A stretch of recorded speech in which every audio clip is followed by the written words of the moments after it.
It's time to decode LinkedIn profiles. Let me show you the key areas in building your LinkedIn profile. Let's go.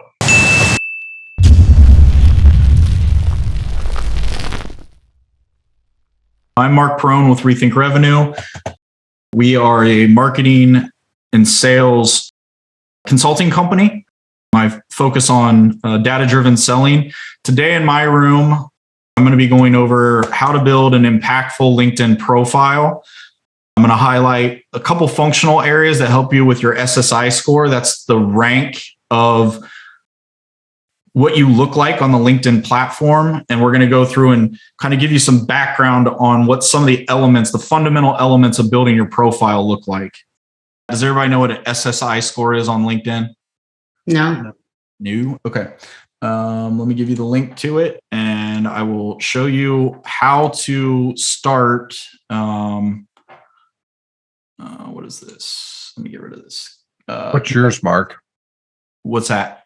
What's your SSI? It usually hovers around 80, give or take 5 points up or down. What your score is doesn't really matter, to be honest with you, in the beginning. So if you go SSI score, LinkedIn, and then you got to go to this,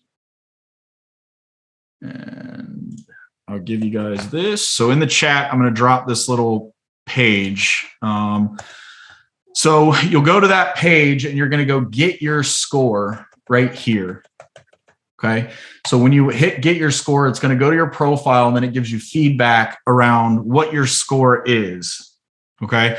Now I want to be clear with this. Highly competitive people want to compare scores. You don't necessarily want to do that because there's something that this is based on that's really important. So down here, people in your industry, the average rank is 40 out of 50 in my industry. My industry is listed right here. All of our industries are going to be a little bit different. I'm going to show you where you choose your industry here in a second, but I want to explain what this SSI score does for you because I told you it doesn't really matter about your score. The score is subjective to a number of criteria on LinkedIn. You see these bars here? These are indicators of how well you're optimized for the components that LinkedIn grades you on. Now, when you hit these little question marks, it's going to give you some cryptic direction around how you increase that score. And you have to have a little bit of knowledge about what the description is. So discover and share conversation-worthy updates to create and grow your relationships.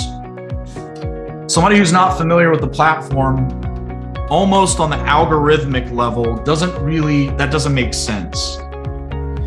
What this means is when you share something and you put a little comment at the top around why you shared it, how well did your audience engage with that shared thing? Whether it's an article, a video, an image, a poll, like all of those things are really, really important. Now, remember what I said. When you share something on the platform, okay, share has two definitions. Literally, the word share that's in the post that you want to press out to your audience is a share. Also, when you post, they are defining that as sharing. You're sharing information with the group, okay? So when we get on LinkedIn, if I go back to posts, I'm just on my profile looking at posts that I put up. I've got all activity, articles, posts, and documents. Those are things that I've added to LinkedIn. I'm gonna go look at my posts, and you're gonna see that 128 people saw this post that Greg put up and I shared it. How can technology make it easier for your business? Join us and find out. This was a really shitty detail that I put along with this share. I should have been more specific, but I just didn't have time to do it when I put this up. I did share it. 128 people saw it, and this is the audience profile of the people that saw it. These metrics are really interesting to me. When I have owners, founders, presidents, chief executive officers, and sales managers looking at posts that I put up, I know that I'm hitting the right audience. That actually is all my audience avatar description. If I had salespeople, HR directors, technicians looking at my posts, I would be off base on my audience avatar for who I want to see my posts. Does that make sense? I know this is new information for you. You probably didn't know that you could do your subset metrics on your own posts. All of you have this ability. I have Premium, I have Navigator, but everybody has the ability to see these metrics now. That happened about 10 months ago that this was released. Now, you're gonna see down here, I got one that's disproportionate on the impressions. You're gonna notice that 128 on a shared post is much different than one that has an image associated with it. Now, I created this because we all get those people in our, connection invite, right? Hey, my name is Mark Perone. I want to introduce you to an opportunity.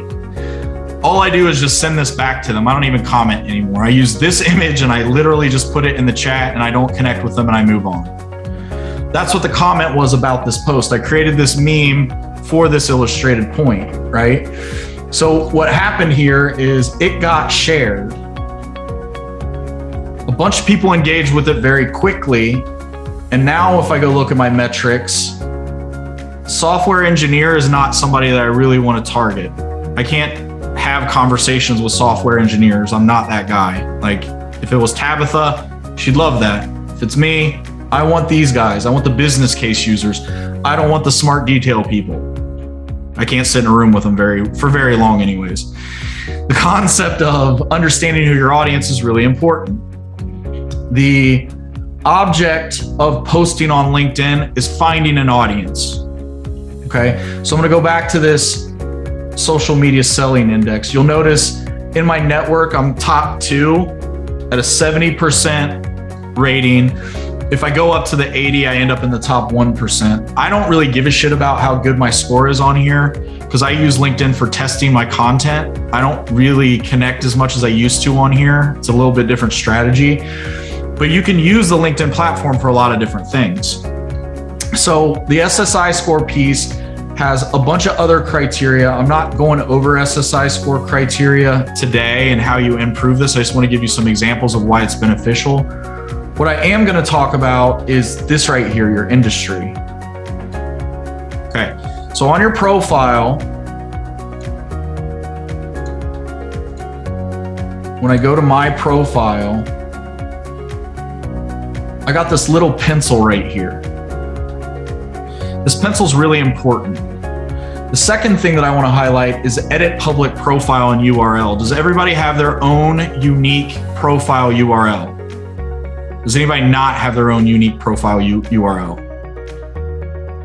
If I click on this, you're going to see that I can set www.linkedin.com/in/rethink revenue. If you don't have your unique handle here, it's going to have like maybe your first name and last name and then a bunch of numbers after it. It makes it harder for you to be found on LinkedIn if you don't have a unique naming convention here. That said, this is an improvement you can do instantly on your LinkedIn profile if you haven't put some kind of unique handle on that, okay? The second thing is this pencil. This pencil is where you put your information, generally speaking, about you as a contact, okay? Mark Perone, first name, last name. I have done some interesting things here before where I've done Mark Perone as my first name and done dash rethink revenue. And LinkedIn updated the algorithm here recently to stop this from happening. They'll notify me that this is not a human's last name at some point in the future and tell me to change it. I mess with it all the time just to see how it works. So I'll leave this up here. You can do that for yours. So realizing that it's imaged this way, putting that dash makes it look like you're a little bit more professional. I like this perspective. Now, LinkedIn doesn't. I argue with them all the time. They tell me you're not allowed to do that. I tell them I wish I was, and they would say, sorry about your luck. So they'll just make me change it. The next thing down here, I'm not on the pronouns thing. I'm generally, I'm in on all the recognizing that is a viable discussion point, but I'm not real sensitive to it, so I don't do the pronouns thing. As far as headline goes, the most important thing that you can do for this profile is pay attention to this headline and make sure your industry is aligned correctly. These 2 points of interest are the search criteria for LinkedIn. Your headline is not your job title. Do not make the mistake of repeating information that's already on LinkedIn. If I leave this and I go down here, under the companies that I work for, my business solution architect for Rethink Revenue is already here. Don't make this redundant. Maximize the space for the information that you can put out on the platform. Going back up to the pencil. This headline is so important that I switch it around relatively often and change what it says. There's a whole strategy around this headline. I want this to all be on one line. I've gotten a lot of notoriety here recently for all of these keywords, so I've left it on 2 lines. I typically tighten this up so it all appears on one line. The reason why is if I go to Lee, have you posted on LinkedIn lately? Not lately. Okay. Who's posted in the last day or 2 on LinkedIn? Catherine. All right, perfect. I should probably put your last name.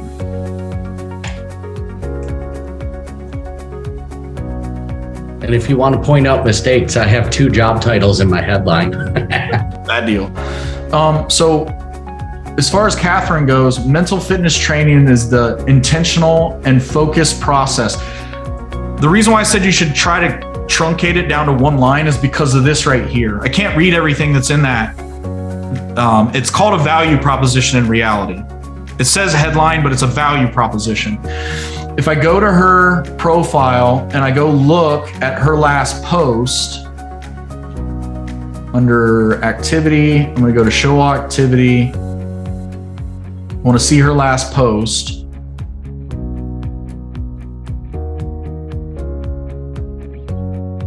Is it going to load? I'm going to like this. And then when I comment on this,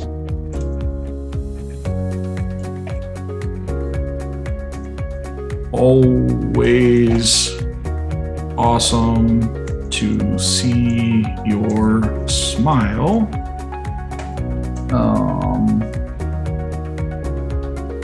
What camera are you using? I made a statement about the video. Right, yeah, right. I'm using this for example purposes. I made a comment about the video, and then I asked a question. That's paramount. I want engagement. So anytime you post a comment on anytime that you put a comment up on somebody's post, you should always ask a question so it opens up the response, okay? When I post this, you're gonna see Mark Perrone, and she's gonna get a quick glimpse of who I am by my value proposition being under it. That is your headline.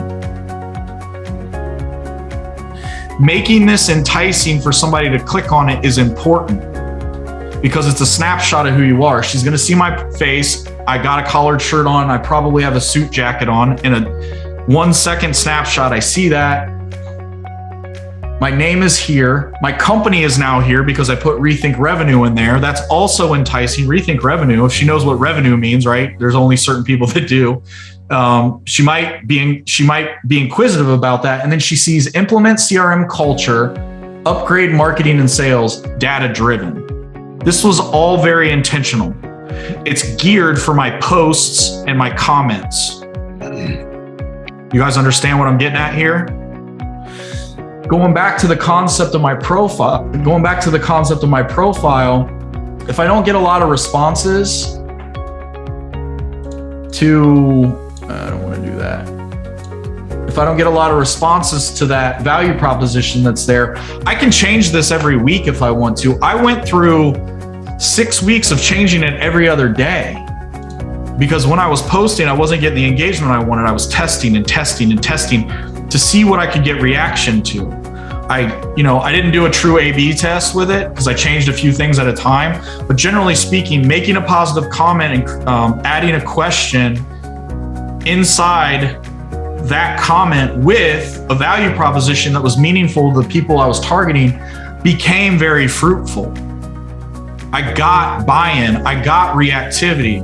My value proposition is getting me the right people I want to talk to. So putting something in here that's really good is important. Now, what really good is not my job. I can't define that for you.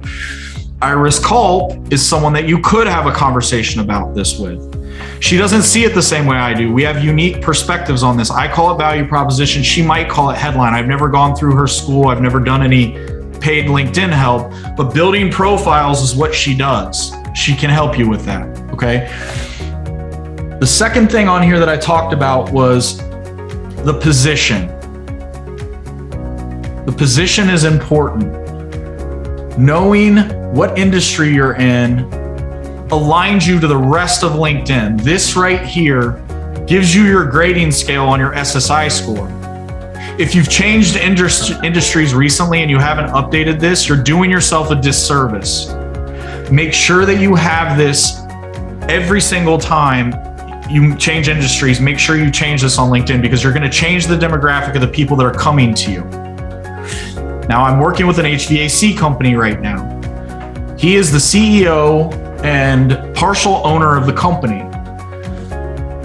I've advised him to change his from construction to technology, information, and media. Construction is limiting as an industry.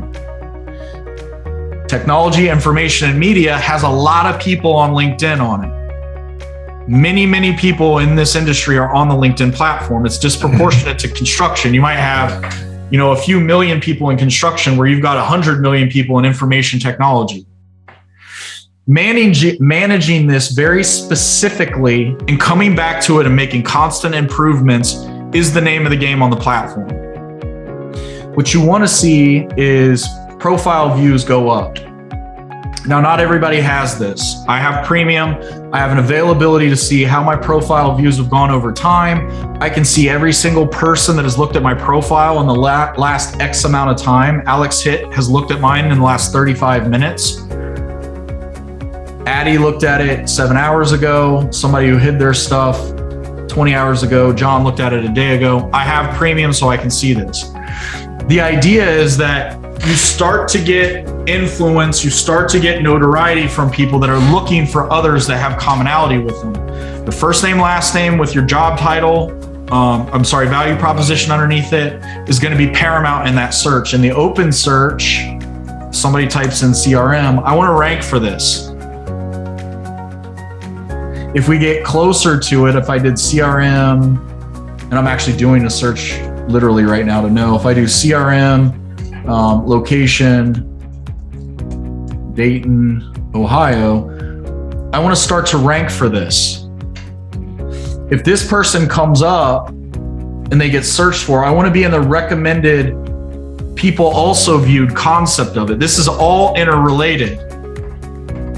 Paying attention to these details warrants a more prolific profile. It gives you the ability to be found with others that are like you. So creating this profile with a keyword-rich value proposition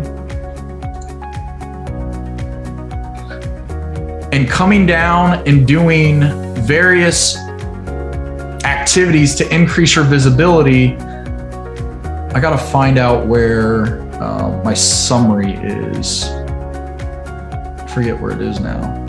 Activity, about, this section right here. Using this section to highlight keywords that are associated with you and filling this out as completely as you possibly can is really important. It is SEO on the LinkedIn platform. Tell a story about yourself. I don't do the talk about myself in third person thing, right? Mark Perrone is a great something. Well, it's me talking, right? I need to be highlighting myself. Somebody else didn't fill this out for me. I actually tell the story of how my business works and why I'm present in my business. It's different for everyone, but it should always be keyword rich.